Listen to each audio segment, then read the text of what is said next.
What's happening, everybody? I'm Steve, and welcome back to Junkdrummer TV, where I give my initial reactions, my analysis, and my hot takes on the drummers of today and yesterday, and maybe tomorrow if I stick around that long. I'm a professional drum teacher and gigging musician, and I have been those things for over 20 years. Today's episode is a classic reaction video because I don't know anything about them. This has been one of the most requested drummers and playthroughs in the comments section since I started this channel. And we're going to be watching Aaron Kitcher of Annihilator, and they're going to be playing... You see the name of the song. I'm not going to say it here because I'm trying to keep this video monetized. So a cursory look through Wikipedia tells me that Annihilator and Aaron Kitcher are a British deathcore band. All the different genre names for heavy metal always makes me chuckle. Over the years, I've had so many students come in and tell me that this band's a post-grindcore, pre-workout something or other, and like, man, it's all metal. It's all metal, and it's just varying levels of heaviness and speed. That's what I think of it. I understand that genre makes it easier to categorize bands and makes it easier to describe a band to someone, but I especially think that the metal genre has a lot of really funny like subgenre names. Before we get into it, I'd like to remind everyone that I have a Patreon now and also have a PayPal option. Both of those links are in the description. Please give me a like, comment, and share, and please give me a double tap on the subscription and the notification bell. So let's get into that song by Annihilator and Aaron Kitcher.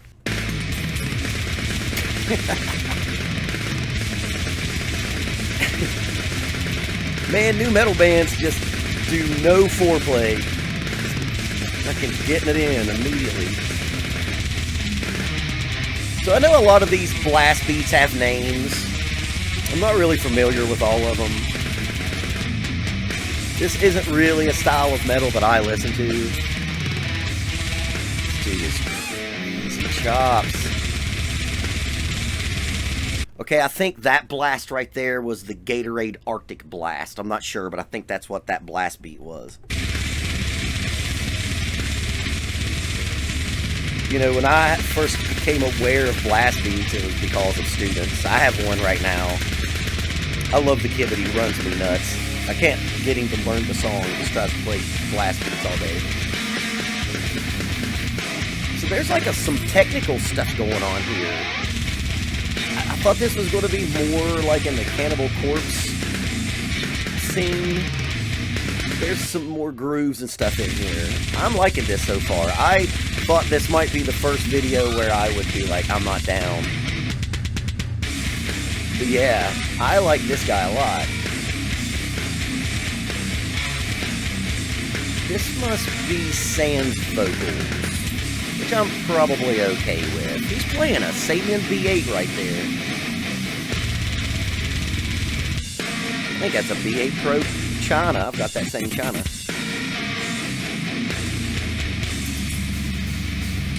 Okay, so right there, I am enjoying this way more than I thought I would. I really expected this to be a lot of me being like, this isn't really the metal I'm into. And it's not, but I'm enjoying this. He's using those blast beats. I think that like that blast beat scene isn't really art anymore. It's just like an arms race. But when it's used how he's doing it, where it's a spice, he's using these blast beats as a statement and not just the whole paragraph. I like it. It's an extreme style. Derek Roddy, I think, is the guy who's like known as like the master of like modern day blast beats. Of course, I think Gene Hoglan is probably seen as the godfather of it. I like this guy.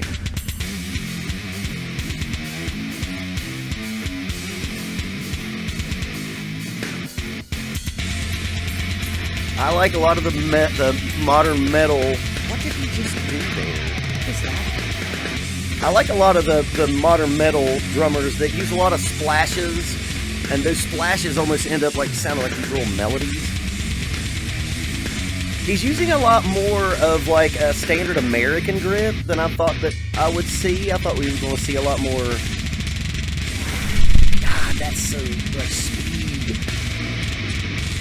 Okay, I don't know a lot about the miking up and the engineering of this scene. Obviously, I'm in a metal band, but that's like a stoner doom type band, so it's like the complete opposite of this.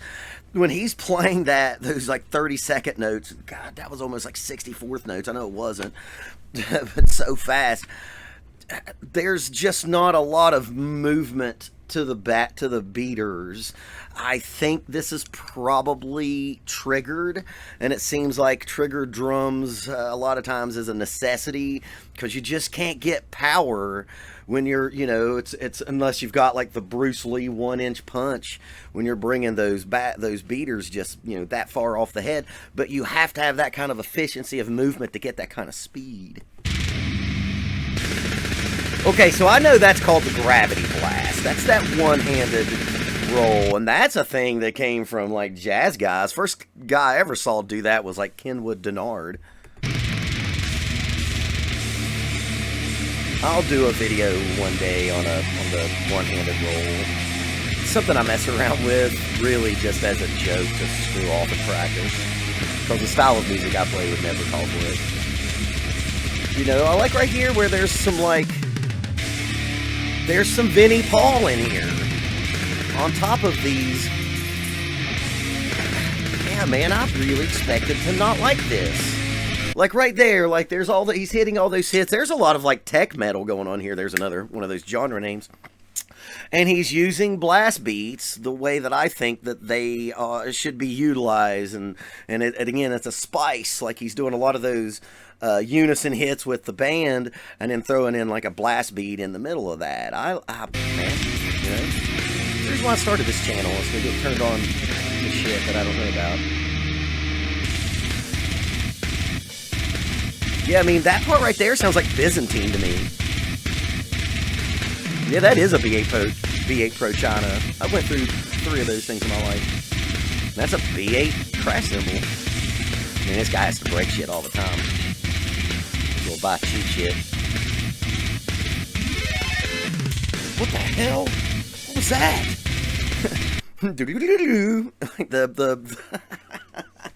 This band's cool. I guess there's probably lyrics in the regular version of this, but whatever that like video game thing there, that was cool.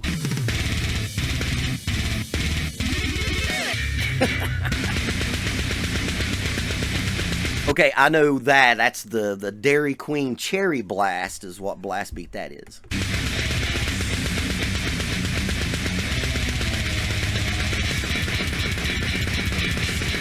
Yeah, man, the Mega Bell. That's the gravity blast. Yeah, man, interspersed with like big breakdowns like that. I think that allows you to get by with playing such extreme tempos. It gives the listener a chance to breathe. I'm almost for certain that the vocals in this would probably be Cookie Monster, and I'm not a big fan of Cookie Monster vocals. I'm a big lyric guy. I want to know what you're talking about.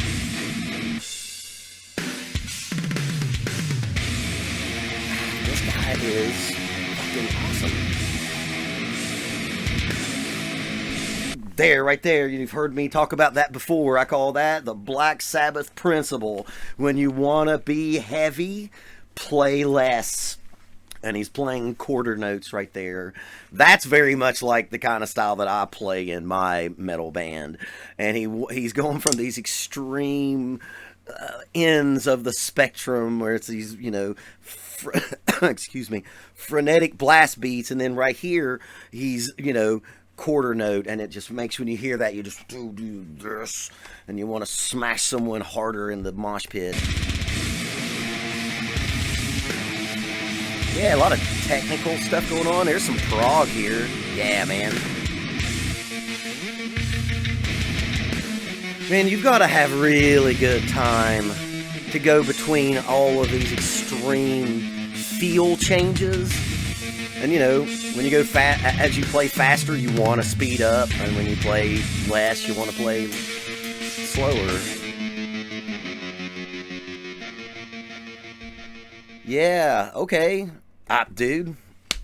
Yeah, I mean, when you see the name of that song and the name of the band, I think it can be easy to not take that very seriously. But also on the Wikipedia thing that I read, I guess there's some like satirical parody in this band as well, so that might be just them working. Okay, man, there's a lot to deal with in that. The extreme blast beat stuff, when used the way that he does, when it's a part and not the whole thing, I'm down for. I saw Cannibal Corpse once. They were playing at the venue down the street from me, and I know I'm going to get killed by Cannibal Corpse fans. But I went to see them after I practiced. It was on a Sunday. Seems like the right time to see Cannibal Corpse, the right day of the week. And man, I was there for like 25 minutes, 30 minutes, and I have no clue how many songs I saw. I maybe saw one whole song or like 4 or 5. I have no clue. And it's not really for me. Because that blast beat thing is a pretty new tool in drummers' toolboxes. You weren't seeing blast beats 20 years ago.